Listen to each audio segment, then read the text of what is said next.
नमस्कार दोस्तों, मेरे चैनल पे आपका स्वागत है। आप मेरे चैनल पे नए हैं तो चैनल को सब्सक्राइब कीजिए। तो चलो कहानी से बताते कहते हैं कि मौत का डर तो मौत से भी खतरनाक होता है, परंतु हर बार नहीं। कई बार डर हमें मार देता है और कई बार डर हमें बचा भी लेता है। यह व्यक्ति के माइंड पर निर्भर करता है कि वह डर को किस तरह से लेता है। कहते हैं कि मन के हारे हार है, मन के जीते जीत। इस संबंध में 3 कहानियां आपको प्रेरित कर सकती है।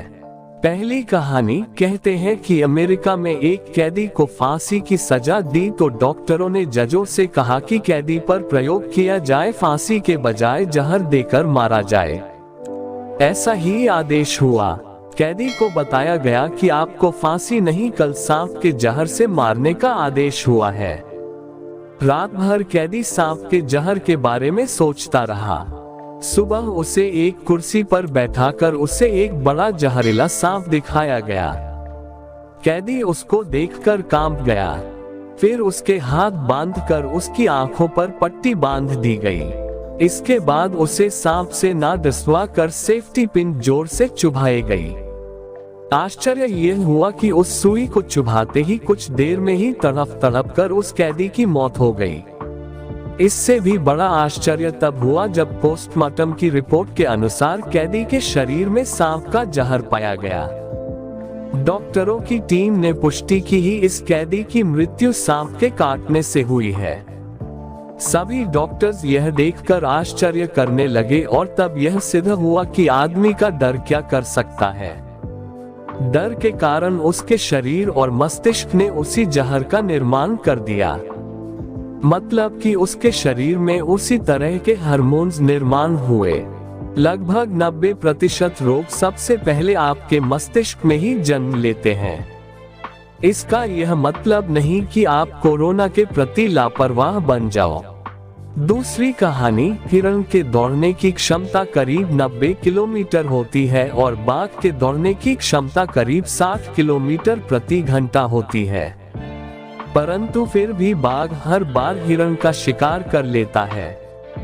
ऐसा क्यों होता है?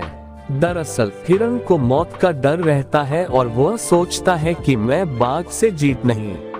तीसरी कहानी, एक व्यक्ति ने अपने सिद्ध गुरु से पूछा कि गुरुजी, आपसे कोई पाप नहीं होता, आपको क्रोध नहीं आता और आप सदा प्रेमपूर्ण और शांत चित्त बने रहते हैं, तो इसका राज क्या है?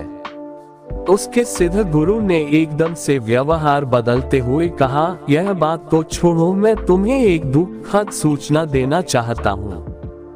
उसने कहा, क्या गुरुजी? गुरुजी ने कहा कि आज से ठीक तीसरे दिन शाम को तुम्हारी मौत हो जाएगी। यह सुनकर तो उसके पैरों के नीचे से जमीन हिल गई। वह रोने लगा। गुरुजी ने कहा कि अब तुम देख लो तुम्हें क्या करना है। वह व्यक्ति वहां से चला गया और फिर उसने जिसका भी दिल दुखाया था उन सभी से माफी मांगी।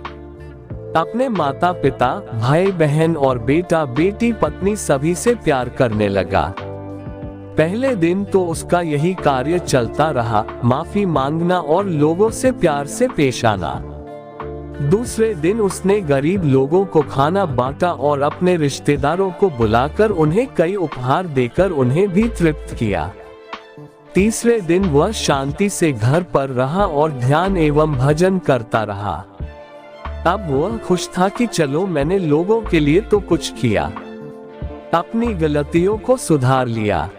तीसरे दिन शाम को उसके गुरुजी आए और उससे पूछने लगे कि बताओ, इन 3 दिनों में तुमने कोई गलत कार्य तो नहीं किया, कोई पाप तो नहीं किया, किसी का दिल तो नहीं दुखाया?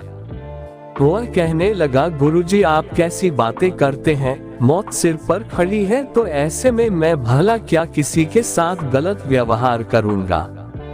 नहीं गुरुजी, आज तीसरे दिन में बहुत शांत हूँ और अब मुझे इस बात का सुकून मिलेगा कि मैंने सभी के लिए कुछ न कुछ किया और कोई हिसाब किताब बाकी नहीं रखा।